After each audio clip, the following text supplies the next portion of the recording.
요한계시록 17장 1절에서 18절까지 말씀입니다. 한 절씩 교독해서 하나님 말씀 받들어 읽겠습니다. 또 일곱 대접을 가진 일곱 천사 중 하나가 와서 내게 말하여 이르되 이리로 오라. 많은 물 위에 앉은 큰 음녀가 받을 심판을 내게 보이리라.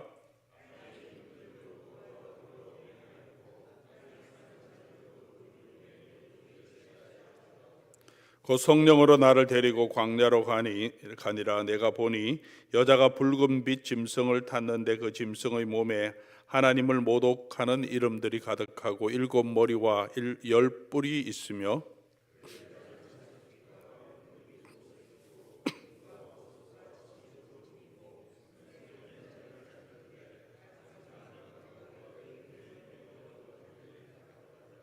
그의 이마에 이름이 기록되었으니 비밀이라 큰 바벨론이라 땅의 음녀들과 가증한 것들의 엄이라 하였더라.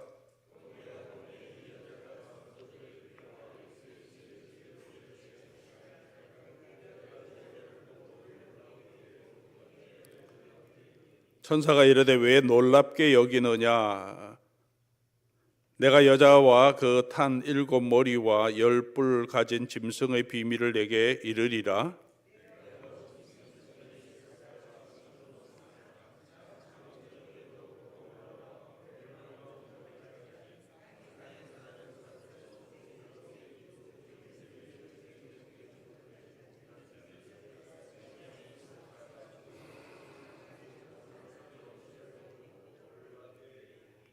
지혜 있는 뜻이 여기 있으니 그 일곱 머리는 여자가 앉은 일곱 산이요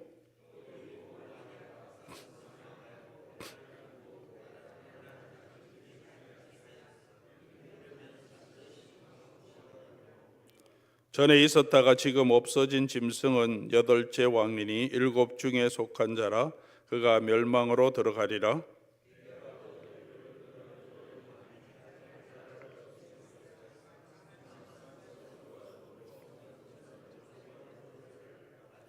그들이 한 뜻을 가지고 자기의 능력과 권세를 짐승에게 주더라.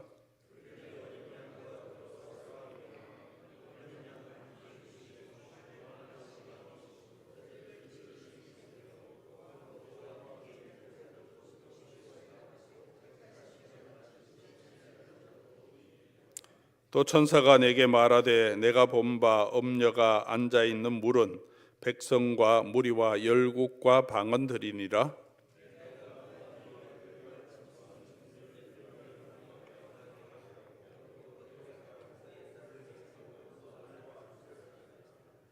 이는 하나님이 자기 뜻대로 할 마음을 그들에게 주사 한 뜻을 이루게 하시고 그들의 나라를 그 짐승에게 주게 하시되 하나님의 말씀이 응하기까지 하심이라.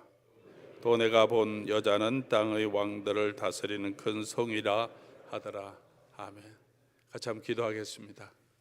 하나님 아버지 감사합니다. 오늘 이 새벽 시간 또 우리 아버지 하나님 앞으로 나와서 말씀을 묵상하며 기도로 주말을 또 시작하게 해주셔서 감사합니다. 우리가 묵상하는 계시록의 말씀 통하여서 이 시대를 보게 하시고 또 이 시대 뒤에 있는 영적인 세력들을 알게 하시고 또 우리와 함께 하시는 만왕의 왕 되신 예수 그리스도와 그가 주실 승리를 또 그 교회의 영광을 보게 하시며 우리로 하여금 이 시대에 믿음으로 끝까지 견뎌갈 수 있도록 하나님이 주시는 은혜를 누리게 해 주시옵소서. 오늘도 우리가 묵상하는 이 말씀 통하여서 듣는 모든 성도들에게 하나님이 역사하여 주셔서 각자에게 필요한 말씀으로 그 말씀을 붙들고 걸어갈 수 있는 은혜와 능력도 허락하여 주시옵소서.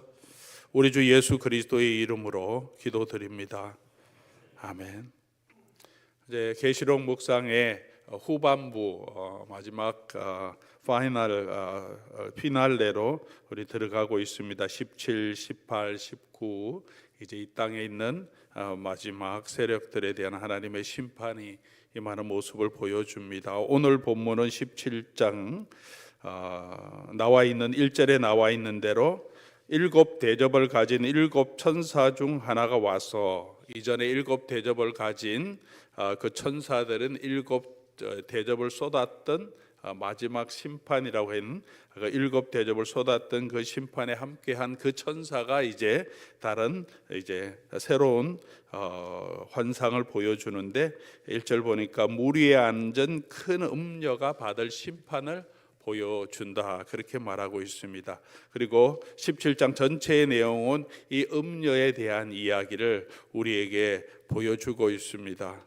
이 음녀는 일곱 대접을 가진 일곱 천사 중 하나가 이렇게 보여주었기 때문에 앞에 있는 일곱 대접의 제왕과 연결된 것을 볼 수 있습니다.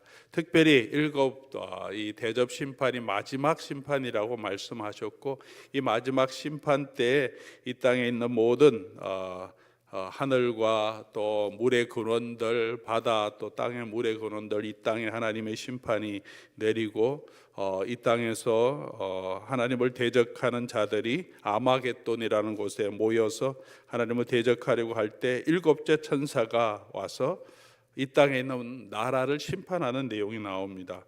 19절 가서 보면 큰 성이 세 갈래로 갈라지고 만국의 성들도 무너지니 큰 성 바벨론이 하나님 앞에 기억하신 바 되어 그의 맹렬한 진노의 포도주 잔을 받으며, 이 큰 성 바벨론이 무너지고 하나님의 맹렬한 진노 때문에 이 세상에 이 하나님을 대적하는 나라 제국, 그를 대표하는 바벨론이 무너지고 이제 마지막 심판이 임하는 것을 보여주는데, 17장에 나오는 이 음녀는 그것과 연결된 것을 우리에게 분명하게 보여주고 있죠. 이 음녀에 대해서 설명하면서 우리 5절 보면 그의 이마에 이름이 기록되었으니 비밀이라 큰 바벨론이라 땅의 음녀들과 가정한 것들의 어머니라 라고 말해주고 있습니다.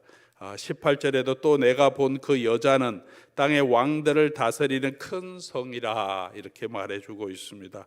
바벨론이라고 했는데, 바벨론이라고 표현했지만 그 바벨론을 상징하는 그 당시의 제국은 어떤 제국이었습니까?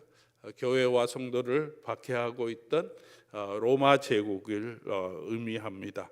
그 내용도 암시적으로 성경은 보여주고 있습니다. 8절 보면 내가 본 짐승은 전에 있었다가 지금은 없으나 장차 무정액으로부터 올라와 멸망으로 들어갈 자니 땅에 사는 자들로 창세 이후로 그 이름이 생명책에 기록되지 못한 자들이 이전에 있었다가 지금 없으나 장차 나올 이 짐승을 보고 놀랍게 여기는데, 지혜 있는 뜻은 여기 있으니 그 일곱 머리, 이 여인이 짐승을 탔고 그 짐승은 앞에서 13장 14장에 나왔던 그 짐승과 같은 모습이고, 그 짐승은 옛 뱀이 조종하는 이 땅의 영적인 세력을 보여주는데, 그 세력이 뒤에서 움직이는 이 세상 나라가 바벨론, 그리고 그 바벨론이 이 음녀다, 이렇게 설명해 주고 있는 거죠. 그리고 지혜 있는 뜻은 여기 있으니 일곱 머리는 여자가 앉은 일곱 산이라, 이 짐승이 이 여자가 타고 있는 짐승이 일곱 머리 열 뿔이 있는데 그 일곱 머리는 여자가 앉은 일곱 산이라라고 말하면서 암시적으로 이것은 로마 제국을 지금 말하고 있습니다를 보여줍니다. 왜냐하면 로마 제국에 대해서 여러분 성경 역사를 좀 공부하신 분은 로마라고 한 도시는 가운데 도시가 있고 태백강이 흐르면서 로마 주변에 일곱 봉우리가 있습니다. 일곱 산이 있어요. 그 산 가운데 로마 제국이 있어서 일곱 산 위에 앉은 여인, 모든 만물을 다스리는 큰 성, 이렇게 얘기하면서 직접적으로 로마라고 얘기하고 있지는 않지만 그 지금 다스리는 로마 제국을 암시하는, 그래서 비밀이다 이렇게 말씀해 주고 있습니다. 이 말씀은 단지 이 계시록은 로마 제국만을 말하는 것이다라고 또 얘기하지는 않습니다. 비밀이라고 한 것은 그 당시에는 로마가 세계를 제패하는 거죠. 이스라엘 당시에는 바벨론이 그렇게 하나님을 대적하고 하나님의 백성을 회방하고 그 성을 공격했다면, 이 당시에는 로마 제국이, 이 세상 제국이, 그 이후에도 이 세상의 제국들은 이렇게 사단이 그 뒤에서 우리 하나님의 백성들을 공격하고 대적하는 세력이 계속 있을 것임을 우리에게 보여줍니다. 이 진노, 이 바벨론, 무너질 바벨론에 대해서는 이미 14장에 언급하고 있습니다. 14장을 우리 다 찾아볼 수는 없지만 여러분 시간 되시면 나중에 한번 찾아보시면 14장에 천사들이 복음을 전하고 마지막 심판이 임할 것을 14장 7절에 말하면서 하늘과 땅, 바다, 물들의 권원을 만드신 분께 경배하라라고 말합니다. 그 하나님께서 최종 심판을 내릴 때, 이 일곱 대저 심판을 내릴 때 어디에 내리냐면 하늘과 땅, 바다, 물 근원들에게 하나님이 심판을 내리십니다. 그리고 8절에 보면 14장 8절에 바벨론이여 모든 나라에서 그의 음행으로 말미암아 진노의 포도주를 먹이던 자들이다. 그 바벨론을 하나님께서 진노의 포도주로 심판하시겠다. 오늘 16장 19절에도 큰 성 바벨론이 하나님의 맹렬한 진노를 받을 것이다. 14장에 예언한 것이 17장의 마지막 심판으로 이루어지고 그 마지막 심판으로 이 바벨론에 대해서 하나님이 진노의 심판을 내리는 그 음녀의 영적 실체가 어떤 것인지를 이제 17장에서 다시 조금 보여주는 거죠. 이미 16장에 최종 심판을 선포하셨는데 줌인 한다고 하죠. 그 안에 들어가서 이 무너진 바벨론의 영적 실체가 뭔지를 우리에게 보여주는 것이 17장, 그리고 그 바벨론이 무너지는 내용이 18장에 계속해서 이어져 나오고 있습니다. 이 바벨론 또 음녀는 물 위에, 많은 물 위에 앉은 큰 음녀라고 말합니다. 많은 물 위에 앉았다는 것은 19장 많은 물 위에 앉았다는 것은 우리 15장에 보면 천사가 이르되 내가 본 바 음녀가 앉은 많은 물은 백성과 무리와 열국과 방언들이라.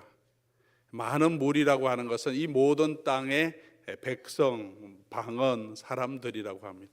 물 위에 앉았다고 하는 것은 로마 제국을 이렇게 보면 로마 제국이 이 큰 대국을 이루고 있는 그 힘의 근원은 해상권을 장악하고 있습니다. 지중해의 해상권, 그리고 동방에서 오는 모든 해상권. 당시에 이 물류는 어떻게 움직입니까? 비행기가 없었기 때문에, 열차가 없었기 때문에 물로 움직입니다. 강을 따라서, 수로를 따라서, 그리고 바다의 항해를 통해서 그 항해권을 다 잡고 있으면서 모든 나라를 통치하는 이 바벨론의 모습. 그래서 큰 물 위에 앉은 이 음녀라고 말하고, 그 여인이 탄 짐승은 7머리와 10뿔이 있는데 7머리와 10뿔, 앞에서 나왔던 그 짐승의 모습과 동일하죠. 이 짐승을 이 여인이 타고 있습니다. 이 세상의 제국이 그렇게 사탄의 능력, 영향 아래에서 그것을 타고 움직이며 하나님의 교회와 성도를 박해하고 있습니다. 2절 말씀 보면 땅의 임금들도 그와 더불어 음행하였고 그 음행의 포도주에 취했다. 이 세상 나라의 영적인 실체를 우리에게 보여줍니다. 이 로마 제국과 함께 이 땅에 있는 모든 왕국들, 흩어져 있는 모든 나라들은 그 로마 제국이 주는 풍요, 그 즐거움에 함께 취하고 있고, 그렇게 로마의 평화를 기대면서 그렇게 살아가고 있는 당시의 모습을 우리에게 보여줍니다. 당시 로마 제국을 살펴보면 경제적으로 가장 굉장히 풍요한 시대가 되었습니다. 로마가 주는 유흥도 누리고 있습니다. 로마 제국도 콜로세움이라고 하는 검투장이 있어서 수많은 사람들이 그곳에서 검투 경기를 즐기면서 그곳에서 피비린내 난 전투를 보면서 흥분하고 즐거워하고 죽어가는 모습. 검투장과 함께 그곳에서 사람들이 누가 이길 거냐 배팅하면서 도박도 합니다. 요즘도 우리가 검투 경기는 아니지만 여러 가지 경기를 보면서 열광하고, 또 요즘은 점점 더 잔인한 경기, 좀 종합격투기라고 하는 그런 경기, 피비린내 나는 경기를 보면서 그 뒤에서 엄청난 배팅 사이트가 있어서 이런 경기를 단순히 관람객이 돈 내는 것, 그것뿐만 아니라 이 뒤에 있는 엄청난 산업들이 이런 게임들을 움직이고 그런 선수들에게 그 많은 돈을 주고 있죠. 사람들은 그것을 열광하면서 즐거워하고 있습니다. 로마가 그런 것입니다. 로마뿐만 아니라 그 당시에 로마 유적들, 로마 시대의 모든 유적들을 살펴보면 각 도시마다 그런 검투장이 있고 극장이 있고 경주장이 다 있었습니다. 로마가 누리는 유흥을 즐기면 로마 시대에 가장 유명한 로마의 그 목욕탕 문화도 온 곳에 다 있습니다. 심지어 예루살렘에도 이 당시의 유적을 살펴보면 로마의 극장이 있고 경주장이 있고 그런 시설들이 목욕탕도 있고 예루살렘 안에 이런 시설들이 다 있었습니다.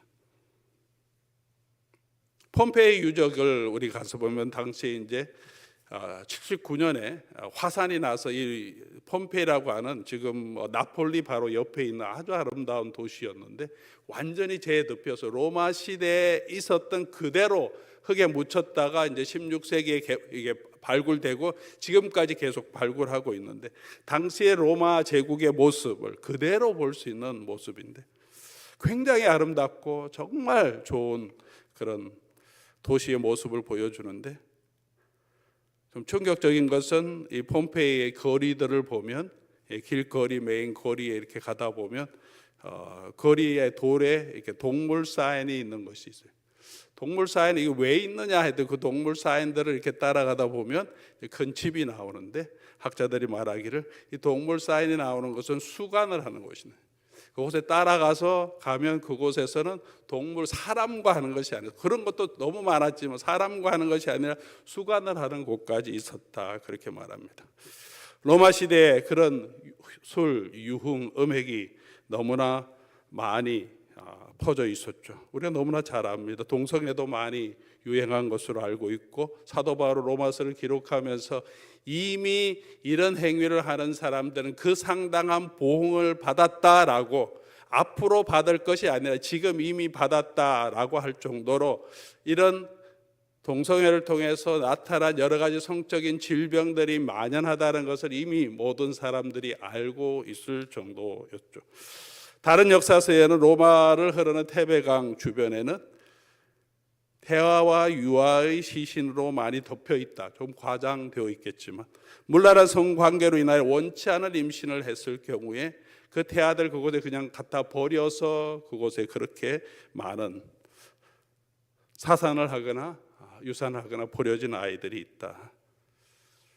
그렇게 세상이 로마에 주는 이 풍요로움과 함께 섞여서 그 음행에 취했다라고 할 때 성도들이 보는 그 시대의 상황을 또 하나님께서 요한을 통해서 보여주는 그 시대의 상황을 우리에게 보여주고 있습니다. 이 음녀는 4절 보니까 자줏빛과 붉은빛 옷을 입고 있다라고 말합니다. 자줏빛과 붉은빛 옷은 당시의 최고의 아름답고 최고의 화려한 옷입니다. 비단 옷이죠.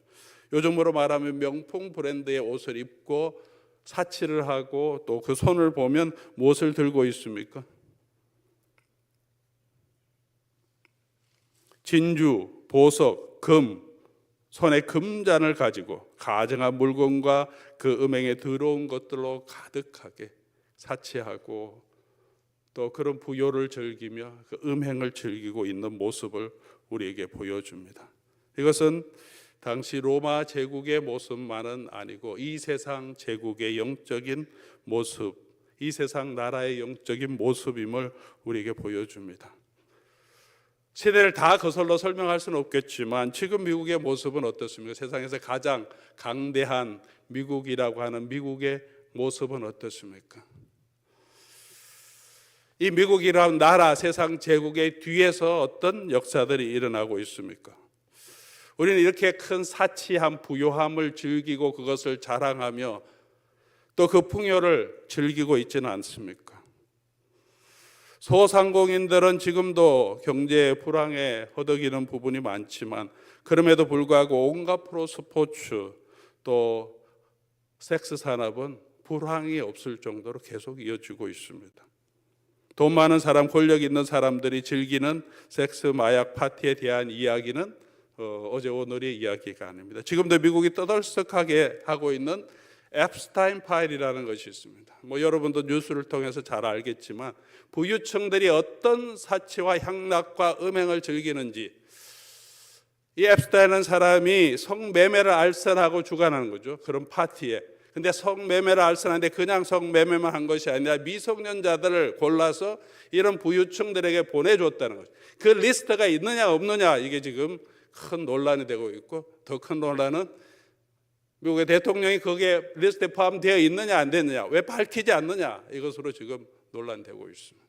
있든 없든 이 사회 기득권, 돈 많은 사람들이 누리고 있는 향락, 그 뒤에 어떤 즐거움을 누리고 있는지를 보여주고 있습니다. 음행에 취하였다, 그렇게 말하고 있습니다. 6절 보니까 내가 또 보매 이 여자가 성도들의 피와 예수의 증인들의 피에 취한지라, 그러면서 하나님을 모욕하고 성도들을 압박합니다. 압박하는 것만 아니라 유혹해서 함께 이 음행에 즐기도록 유혹하고 있다는 거죠. 힘으로, 권세로 압박하고, 그리고 이런 유혹을 통해서 세상의 즐거움을 통해서, 쾌락을 통해서 교회를 압박하고 있다고 말하고 있습니다. 요한계시록은 소아시아에 있는 7교회에 예수님께서 주시는 권면의 말씀으로 시작하는데, 그 교회들이 이런 음행에도, 거짓 선지자, 박해, 그리고 이런 음행에도 빠져 있음을 경고합니다. 버가모 교회에 예수님이 말씀하실 때 발람의 교훈을 따라서 음행하고 우상의 재물을 먹는 너희들을 그곳에서 돌이켜야 한다고 말합니다. 두아디라 교회에서는 자칭 선지자라고 말하는 이세벨에 의해서 너희가 우상의 재물을 먹고 음행했다라고 말하고 있습니다. 이런 세상의 음행, 세상의 부, 세상의 즐거움을 누리는 것이 교회까지 들어와서 교회를 흔들고 있는 모습들을 우리에게 보여주고 있는 것입니다. 고린도 교회는 음행이 있을 뿐만이 아니라 사도 바울이 책망하기를 그 음행이 아버지의 아내와 음행한 것이 너희 중에 있다라고 책망할 정도로 교회 안에도 영향을 미치고 있다는 것이죠. 수년 전인데 온라인 데이트 사이트였던, 여러분도 알겠지만 애슐리 매디슨이라는 그 사이트에 가입된 사람들의 정보가 완전히 유출된 적이 있었습니다. 그래서 큰 논란이 있었죠. 특별히 세상적으로도 논란이 됐지만 교계에서 논란이 된 것은 미국의 유명하다고 하는 복음주의 개신교 목사들의 이름이 400명 정도 그 리스트에 들어있었다는 거죠. 그래서 많은 사람들이 사임하게 되고 또 교단에서 면직시키는 일들이 있었습니다. 너무나 유명한 목사님의 아들도 그 이름이 있었다, 그런 이야기들이 있습니다. 캐톨릭 신부들은 사제를 도우는 얼터보이라고 하죠. 남자아이들과 지속적으로 성폭행하고 수행한 엄청난 스캔들이 미국 안에 있었고, 사실 실체는 다 밝혀지지도 못하면서 덮여질 때도 있었습니다. 오늘날도 계속해서 교회를 이런 세상의 문화, 또 성도들을 이런 음행에 빠지게 하는 그런 불륜들, 또 음행에 계속 있습니다. 남의 일이 아니죠. 여러분은 안전하십니까? 오늘 우리는 믿음을 지키고 있습니까? 6절 말씀 보면 또 내가 보니 이 여자가 성도들의 피와 예수의 증인들의 피에 취한지라, 그렇게 교회를 박해하고 교회를 유혹하고 이 큰 음녀, 무시무시한 이 사창가의 그런 여인 같은 그런 음녀가 이 무시무시한 짐승을 타고 다니면서 성도와 교회를 이렇게 잡아먹으려고 하는, 이 피에 취했다고 하는 이 환상을 볼 때 그 여자를 보고 요한이 어떻게 반응합니까? 내가 보고 놀랍게 여기고 크게 놀랍게 여겼다. 엄청나게 놀랍고 두려워하죠. 실제로 이 세상의 현실을 보면, 영적인 현실을 보면 정말 놀랍고 두려운 일이 있습니다. 이 음료, 또 이 세상 제국, 또 이 세상의 권력, 부, 또 이 세상이 우리 사람들을 유혹하는 그런 사상들, 하나님을 모욕하는 것을 엄청나게 놀랍고 두려운데, 이 모습을 보여주면서 이 17장을 통해서 성도들에게 주는 메시지잖아요. 주는 핵심 메시지가 뭐냐? 이렇게 놀라운데 천사가 이르되 왜 놀랍게 여기느냐라고 말씀하시면서 이제 설명해 주시죠. 왜 놀랍게 여기느냐? 이 세상 나라, 그렇게 무시무시하지만 그 영적인 실체가 뭔지를 우리에게 보여줍니다. 이 세상, 이 음녀는 이렇게 무시무시하지만 그럼에도 불구하고 반드시 망하게 될 거다라는 것을 보여줍니다. 16절, 내가 본 바 이 열불과 짐승은 음녀를 미워하고 망하게 하고 벌거벗게 하고 그의 살을 먹고 불로 아주 사르리라. 또 이 음녀는 그 음녀를 숭배하는 사람, 짐승을 숭배하는 사람들을 먹고 살을 것이다. 짐승을 숭배하면 짐승이 주는 그 평안함을 누리고 그 즐거움을 누리고 인생의 즐거움을 맛보게 해야 할 것인데, 이 짐승과 이 음녀를 숭배하는 사람들은 이 짐승이, 음녀가 탄 그 짐승이, 사단을 상징한 짐승이 어떻게 해요? 음녀를 도로 다 벗기고 그 살을 먹고 불로 살라버릴 거다. 이 세상 제국, 그 짐승 위에 타고 있는 그 많은 사람들, 제국에 있는 사람들, 그 왕들을 오히려 이 짐승이 잡아 먹어버릴 것이다. 이게 사탄이 본질입니다. 사탄을 따르고 이 세상을 따르는 사람들은 그 세상이 주는 즐거움에서 행복하며 오래오래 사는 것이 아니라 결국은 망할 것이라고 말합니다. 우리가 이 세상에서도 그런 모습들을 보고 있습니다. 이런 세상의 권력과 힘과 음행을 추구하는 사람들은 결국은 그것으로 인하여 스스로 자멸하고 말고 망하게 되고 벌거벗고 살을 먹고 불로 태우듯이 그런 수치를, 그런 멸망을 당하게 되는 것을 봅니다. 이 세상에서 그렇게 되지 않으면 마지막 하나님의 심판 때 하나님의 심판이 그들에게 임할 것입니다. 이 무시무시한 권력을 가지고 오는 사람은 8절에 보면 전에 있다가 지금은 없으나 장차 무적행에서 올라와 멸망으로 들어갈 자다. 지금은, 전에는 있다가 지금은 잠시 없지만 마지막에 또 이 땅에 올라와서 사람들을, 마지막 때에 이 사람들을 유혹하고 박해할 것이지만 마지막으로 올라오면 어떻게 되냐? 멸망으로 들어갈 자다. 그들이 다스리는 권세는 10절에 보니까 이 여인의 권세를 가지고 나오는 세상의 왕들은 잠시 동안 머무를 것이고, 이 사탄, 이 짐승의 이름은 11절 전에 있다가 지금은 없어진 짐승, 12절 다시 나오지만 한동안만 권세를 가지고 있습니다. 그러나 우리 어린 양, 우리 주 예수 그리스도, 만왕의 왕 되시고 만주의 주 되신 예수 그리스도가 다스리는 나라는 영원한 나라가 될 것이라고 말씀해 주고 있습니다. 그렇게 이 세상에 그 로마라고 한 제국 아래에서 박해를 당하고 고난을 당하고 그런 유혹 앞에서 흔들리고 있는 교회를 향하여서 예수님께서 이 음녀의 실체를 우리에게 보여주시는 거죠. 교회에 보여주시는 거죠. 너무 놀라지 말라, 너무 두려워하지 말라. 이 음녀는 결국은 다 망할 거예요. 이 짐승도 망할 것이고. 왜 그렇습니까? 이 짐승의 음녀가 이 어린 양과 더불어 싸우려고 하는데 14절, 그들이 어린 양과 더불어 싸우려니와 어린 양은 만주의 주시요 만왕의 왕이시므로 그들을 이기실 터이요 또 그와 함께 있는 자들 곧 부르심을 받고 성도가 된 우리죠 택하심을 받은 진실한 자도 이길 것이다. 어린 양, 우리가 처음 보았던 4장에 5장에 보았던 그 어린 양, 하나님의 손에 있는 두루마리 인을 떼실 능력이 있는 그 어린 양께서 만왕의 왕 되시고 만주의 주가 되신 그 어린 양이 이 교회의 머리가 되시고 성도들을 대신해서 싸워주시기 때문에 그 어린 양을 따르는 사람들, 함께한 부르심을 받고 택하심을 받은 진실한 자도 이긴다고 말씀해 주고 있습니다.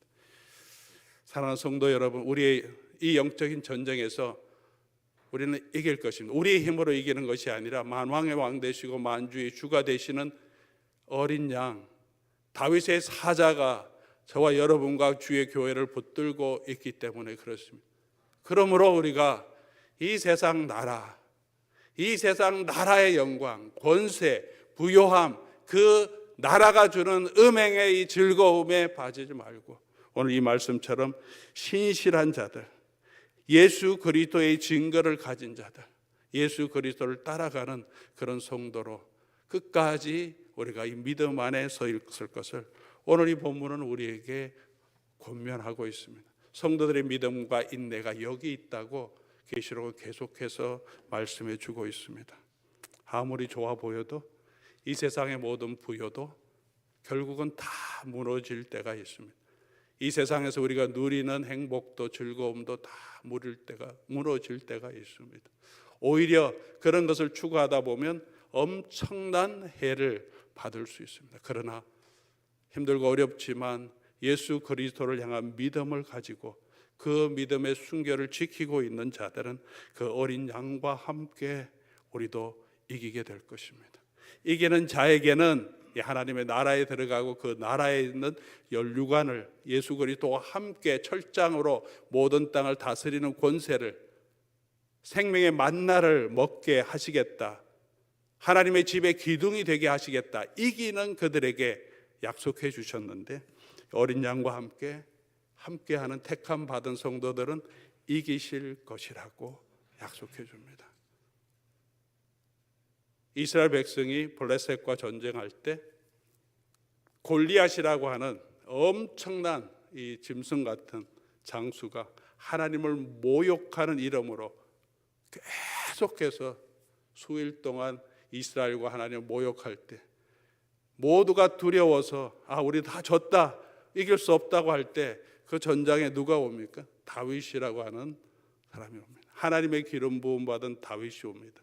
다윗이 가서 한 방에 이 골리앗을 무너뜨립니다. 하나님의 기름 부음 받은 자, 기름 부음 받은 자의 이름이 메시아죠. 오늘 우리의 영적인 전쟁도 마찬가지입니다. 골리앗과 같은 이 세상의 세력들, 우리를 너무나 크고 두렵게 흔들고 정말 우리의 피를 다 먹어버릴 것 같고 우리의 살을 다 발라버릴 것 같은 그런 두려움이 엄습하지만 다윗의 자손이신 예수 그리스도께서 오시면 한 방에 이 세상의 나라 또 이 사탄을 무너뜨리시고 우리에게 승리를 주실 것을 우리에게 보여주는 내용입니다. 사랑하는 성도 여러분, 오늘도 우리 신실하신 우리 주님, 우리 대장 되신 우리 어린 양 되신 예수 그리스도를 바라보며 오늘도 저와 여러분이 예수 그리스도 안에 있는 이 믿음을 끝까지 지켜가는 저와 여러분 될 수 있기를, 그래서 주님과 함께 승리하여서 하나님의 영원한 나라, 하나님이 주시는 그 면류관을 누리며 하나님과 함께 영원토록 쉬는 그 안식을 누리는 저와 여러분 될 수 있기를 주의 이름으로 간절히 소원합니다.